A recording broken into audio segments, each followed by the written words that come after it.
کہ اس میں ہم نے بلند و بالا پہاڑ جن کی چوٹیاں آسمان کی طرف سر نکالے ہوئے ہیں قرار دیے، اور ان کی جڑیں ایک دوسرے سے ملی ہوئی ہیں۔ ایک طرف تو زمین کو زرہ کی مانند گھیرے ہوئے ہیں، عظیم طوفانوں اور آندھیوں کو کنٹرول کرتے ہیں، اہل زمین کو داخلی اور خارجی دباؤ سے محفوظ رکھتے ہیں۔ پہاڑوں کی برکات میں ایک برکت یہ بھی ہے کہ یہ پانی کے ذخیرے برف کی صورت میں محفوظ رکھتے ہیں، اور جھرنوں، ندیوں، دریاؤں کی صورت میں انسانوں، جانوروں اور کھیتوں کو سیراب کرتے ہیں۔ پانی بارش کی صورت میں بھی برستا ہے، مگر بہت سے چشمے، ندی، نالے پہاڑوں سے پھوٹتے ہیں۔ برف کے لیے بڑے بڑے تودے پہاڑوں کی چوٹی پر جم جاتے ہیں اور انسانوں کے لیے پانی کے اہم ترین ذخیرے بناتے ہیں۔ اس کے بعد فرمایا ویل یومئذ للمکذبین، وائے ہو اس عظیم نعمت کی تکذیب کرنے والوں پر۔ قدرت کی ان تمام نشانیوں کو دیکھتے ہیں، پھر بھی وہ قیامت اور معاد کا انکار کرتے ہیں۔ ارشاد قدرت ہے، ان سے کہا جائے گا بلا تعامل اس چیز کی طرف بڑھو جس کا ہمیشہ انکار کیا کرتے تھے، چلو اس جلانے والے جہنم کی طرف جس کا تم ہمیشہ مذاق اڑایا کرتے تھے، چلو ان انواع و اقسام کے عذابوں کی طرف جنہیں تم نے اپنے اعمال کے ذریعے پہلے سے فراہم کر رکھا ہے۔ انہیں طویل مدت تک حساب کے لیے روک لیا جائے گا، پھر ان کو چھوڑ دیں گے اور کہیں گے کہ توقف کیے بغیر دوزخ کی طرف چل پڑو۔ اور اس کے بعد مزید وضاحت کی گئی ہے کہ 3 شاخوں والے آگ کے گلا گھونٹنے والے دھوئیں کے سائے کی طرف چلو، ایک شاخ سر کے اوپر، ایک شاخ دائیں طرف اور ایک شاخ بائیں طرف۔ اس طرح سے یہ گہرا گلا گھونٹنے والا دھواں انہیں گھیر لے گا اور انہیں نگل جائے گا، لیکن وہ آرام بخش سایہ نہیں ہوگا، اور دوزخیوں کے جہنم کے آگ کے شعلوں سے ہرگز نہیں بچائے گا، چونکہ وہ خود آگ ہی سے اٹھا ہے۔ سورہ واقعہ میں بھی ایسی ہی آگ کا ذکر ہے۔ اصحاب شمال ہلاک کرنے والی ہواؤں اور جلانے والے پانی میں ہوں گے، اور تہ بتہ دھوئیں کے آتشی سائے میں ایسا سایہ جو نہ ٹھنڈا ہوگا اور نہ ہی آرام بخش۔ آگ کے دھوئیں کی یہ 3 شاخیں دین کے تینوں اصولوں کے جھٹلانے والوں کے لیے ہوں گی، توحید، نبوت اور معاد۔ یہ گناہ کے تینوں اسباب کی طرف اشارہ ہے، قوت شہویہ، قوت غضبہ اور قوت واہمہ۔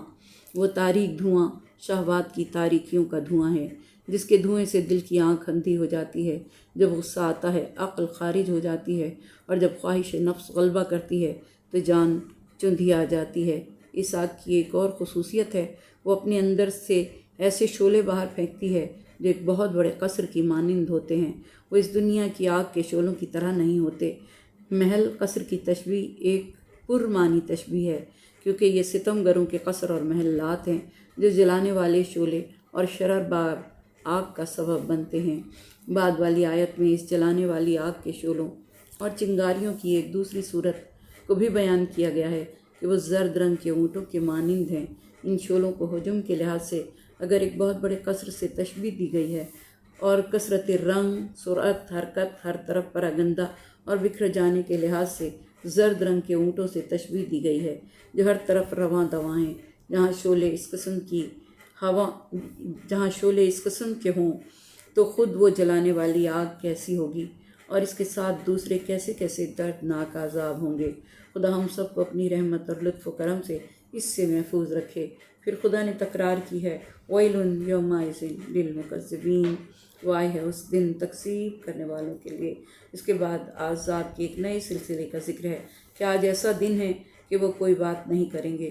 اس دن خدا مجرموں اور گناہ گاروں کے منہ پر سکوت اور خاموشی کی مہر لگا دے گا۔ آج ہم ان کے منہ پر مہر لگا دیں گے، ان کے ہاتھ اور پاؤں کلام کرنے لگیں گے، یہاں تک کہ ان کی جلدیں بھی کلام کرنے لگیں گی اور تمام باتیں بیان کر دیں گی۔ انہیں عذر خواہی کی اجازت نہیں دی جائے گی، نہ تو انہیں بات کرنے کی اجازت ہوگی، نہ ہی اپنے آپ کا دفاع کرنے کی، کیونکہ کوئی بات کہنے کو باقی نہیں ہے۔ یہ زبان جس نے دنیا میں اپنی آزادی سے غلط فائدہ اٹھایا، انبیاء کی تکذیب کی، اولیاء کا مذاق اڑایا، حق کو باطل اور باطل کو حق کر کے پیش کرتی رہی، سزا کے طور پر یہ عذاب ہے کہ انسان اب اپنی زبان سے نہ اپنا دفاع کر سکتا ہے، نہ ہی جواز پیش کر سکتا ہے۔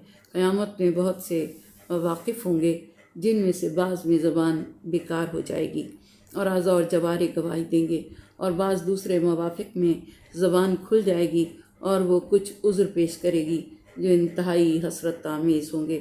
پھر وہی جملہ ویل یومئذ للمکذبین، وائے ہے ان پر جن کی زبانوں پر مہر ہوگی۔ اور اب روئے سخن مجرمین کی طرف ہے کہ آج وہی جدائی کا دن ہے جس میں ہم نے تمہیں اور گزشتہ لوگوں کو جمع کر دیا ہے۔ آج ہم نے تمام لوگ بغیر کسی استثناء کے اولین سے آخرین تک سب کو حساب دینے کے لیے اس عظیم میدان حشر میں جمع کر لیا ہے۔ اب اگر عذاب اور سزا کے چنگل سے فرار کرنے کی کوئی تدبیر تمہارے پاس ہے تو اسے انجام دو۔ کیا تم میری حکومت کے حدود سے فرار کر سکتے ہو، یا میری قدرت پر غلبہ حاصل کر سکتے ہو، یا فدیہ دے کر آزاد ہو جانے کی طاقت رکھتے ہو، یا حساب لینے والے مأمورین کو دھوکہ دینے کی قدرت رکھتے ہو؟ جو کام بھی ہو سکتا ہے اسے انجام دو، لیکن جان لو کہ تم سے کوئی بھی کام نہیں ہو سکتا۔ ایک طرف تو خدا اس دن کو یوم الفصل یعنی جدائیوں کا دن کہتا ہے، اور دوسری طرف اسے یوم الجمعہ یعنی اکٹھا ہونے کا دن بھی کہتا ہے۔ یعنی اس دن پہلے سب کو ایک جگہ جمع کریں گے، پھر وہ اپنے اپنے عقائد اور اعمال کی بنا پر مختلف صفوں میں الگ الگ ہو جائیں گے، یہاں تک کہ جو جنت کی طرف روانہ ہوں گے وہ بھی مختلف صفوں اور درجات میں ہوں گے، اور دوزخ کی طرف بھی جانے والے مختلف صفوں اور الگ الگ درجوں میں ہوں گے۔ ہاں، وہ دن حق کی باطل اور ظالم کی مظلوم سی جدائی کا دن ہے۔ پھر اسی بیدار کرنے والے جملے کی تکرار کرتے ہوئے فرمایا ویل یومئذ للمکذبین، وائے ہے اس دن کی تکذیب کرنے والوں کے لیے۔ قیامت میں مجرموں کی بہت سی سزاؤں کو بیان کرنے کے بعد اس دن پرہیزگاروں کی کیفیت کے بارے میں اشارہ کرتے ہوئے فرمایا تقوی اختیار کرنے والے لوگ درختوں کے سائے اور چشموں کے درمیان ہوں گے، اور ان انواع و اقسام کے پھلوں کے درمیان ہوں گے جن کی انہیں خواہش ہوگی۔ پھلوں، سایوں، چشموں کا ذکر ان پر خدا کی عظیم نعمتوں کی طرف اشارہ ہے، ایسی نعمتیں جو بیان میں نہیں آ سکتیں اور دنیا میں رہنے والوں کے دل و دماغ میں نہیں سما سکتیں۔ خدا کی اس جنت میں ان کی بہترین مہمان نوازی ہوگی، انہیں کہا جائے گا کھاؤ اور مزے لے لے کر پیو، یہ سب کچھ ان اعمال کا بدلہ ہے جو تم انجام دیا کرتے تھے۔ اور پھر تکرار فرمائی ہے ویل یومئذ للمکذبین، وائے ہے ان کے لیے جو ان تمام نعمتوں اور محبتوں سے محروم ہو جائیں۔ کسی نے امام موسیٰ کاظم علیہ السلام سے پوچھا کہ متقین کون لوگ ہیں؟ تو آپ نے فرمایا واللہ، ہم اور ہمارے پیروکار ہی متقین ہیں، ملت ابراہیم پر ہم ہیں، ہمارے سوا اور کوئی نہیں۔ وائے ہے ان کے لیے جو ان تمام نعمتوں اور محبتوں سے محروم ہو جائیں۔ اور پھر روئے سخن مجرمین کی طرف کرتے ہوئے ارشاد فرمایا ان مختصر سے چند دنوں میں کھا لو، فائدہ اٹھا لو، لیکن یہ جان لو کہ خدا کا عذاب تمہارے انتظار میں ہے، کیونکہ تم مجرم اور گناہ گار ہو۔ دنیا میں انسان کی عمر بہت قلیل ہے، اور دنیا کی نعمتیں آخر کی نعمتوں کے مقابلے میں کوئی حقیقت نہیں رکھتی۔ عذاب الہی کا سرچشمہ انسان کا جرم و گناہ ہی ہے، جو بے ایمانی اور شہوتوں کے چنگل میں گرفتار ہونے سے پیدا ہوتا ہے۔ پھر ارشاد ہوا ویل یومئذ للمکذبین، ویل ہو اس دن کی تکذیب کرنے والوں پر، یہ ایک اور بدبختی میں گرفتار ہیں، اور وہ باد غرور میں ایسے سرمست ہیں کہ جب ان سے کہا جاتا ہے کہ اپنے پروردگار کے سامنے رکوع کرو تو وہ رکوع نہیں کرتے۔ اور یہ آیت قبیلہ ثقیف کے بارے میں نازل ہوئی، جن سے حضور اکرم نے فرمایا تھا کہ تم نماز پڑھا کرو، تو اس پر انہوں نے کہا کہ ہم ہرگز کسی کے سامنے خم نہیں ہوں گے اور یہ ہمارے لیے عیب ہے۔ تب حضور نے فرمایا وہ دین جس میں رکوع و سجود نہ ہو کوئی قدر و قیمت نہیں رکھتا۔ اور نہ صرف رکوع و سجود کا انکار کرتے تھے، بلکہ غرور و نخوت ان کی تمام زندگی میں شامل تھی۔ وہ نہ خدا کے سامنے سر تسلیم خم کرتے تھے، نہ حضور اکرم کے احکام کو مانتے تھے، نہ لوگوں کے حقوق کا اقرار کرتے تھے۔ اس کے بعد 10ویں بار وہ آئے ہو ان پر جنہوں نے اس دن کی تکذیب کی۔ ویل یومئذ للمکذبین، آخری آیت میں سخت عتاب آمیز لہجے میں ایک سوال ہے کہ اگر وہ قرآن جو حق اور لاریب ہے پر ایمان نہیں لاتے تو پھر اس کے بعد کس بات پر ایمان لائیں گے؟ جو شخص اس قرآن پر ایمان نہ لائے، جو اگر پہاڑوں پر نازل ہو جاتا تو وہ لرزنے لگتے اور خشوع کرتے ہوئے پھٹ جاتے، تو وہ کسی آسمانی کتاب پر ایمان نہیں لائے گا۔ یہ ہٹ دھرمی کی نشانی ہے۔ خداوندہ ہمیں توفیق عطا فرما کہ ہم ہرگز تیری آیات کی تکذیب سے آلودہ نہ ہوں۔ پروردگار ہمیں غرور و نخوت اور ہوا و ہوس سے جو جرائم کے اصل سرچشمے ہیں محفوظ رکھ۔ بار الہ، جس دن پرہیزگاروں کی تیرے جوار قرب میں پورے احترام کے ساتھ پذیرائی ہو رہی ہو، ہمیں بھی ان کی صف میں قرار دینا۔ پالنے والے تو رحمان ہے، تو رحیم ہے، ہمارے گناہان صغیرہ و کبیرہ کو بخش دے۔ پروردگار دو عالم، ہمارے ان گناہوں کو بخش دے جن کے سبب تیرے عذاب کا نزول ہوتا ہے، ہمارے ان گناہوں کو معاف فرما دے جن کے سبب تیری رحمتوں کا نزول رک جاتا ہے، ہمارے ان گناہوں کو معاف فرما دے جن کا روز حشر مواخذے کا تو نے ارادہ فرمایا ہے۔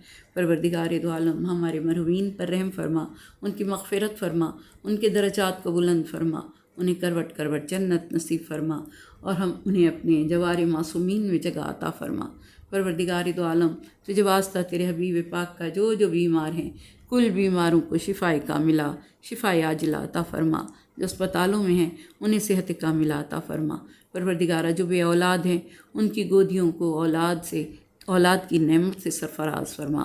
پروردگار دو عالم، ہمارے جن بچوں نے امتحان دیا ہے، دے رہے ہیں، دینے والے ہیں، انہیں سنہری کامیابی عطا فرما، علم کے میدان میں ترقیاں عطا فرما۔ ہماری اولاد کو نیک سعادت مند عبادت گزار بنا۔ جو اولاد نرینہ کے طلبگار ہیں انہیں اولاد نرینہ عطا فرما۔ پروردگار دو عالم، واسطہ محمد و آل محمد کا ہماری ہر حاجت پر قبولیت کی مہر لگا۔ یہ ہاتھ جو تیری بارگاہ میں پھیلے ہیں کسی اور در پہ نہ پھیلیں۔ پروردگارہ، جو حج و زیارات کے متمنی ہیں انہیں یہ سعادت نصیب فرما۔ پالنے والے، ہم پر رحم فرما، ہماری مشکلوں کو آسان فرما، پریشانیوں کو دور فرما۔ غم حسین کے سوا کوئی غم نہ دینا، ہر دکھ سے، ہر بلا سے، ہر بیماری سے، ہر پریشانی سے بچا کے رکھنا۔ ہمارے ملک پر رحم فرما، حکماں کو انصاف کی توفیق عطا فرما۔ جو لوگ قید ہیں، بے گناہ قید ہیں، پروردگار دو عالم ان کی قید سے رہائی کا اہتمام فرما۔ پالنے والے، تجھے حضرت امام زین العابدین علیہ السلام کی قید کا واسطہ قیدیوں کو رہائی نصیب ہو۔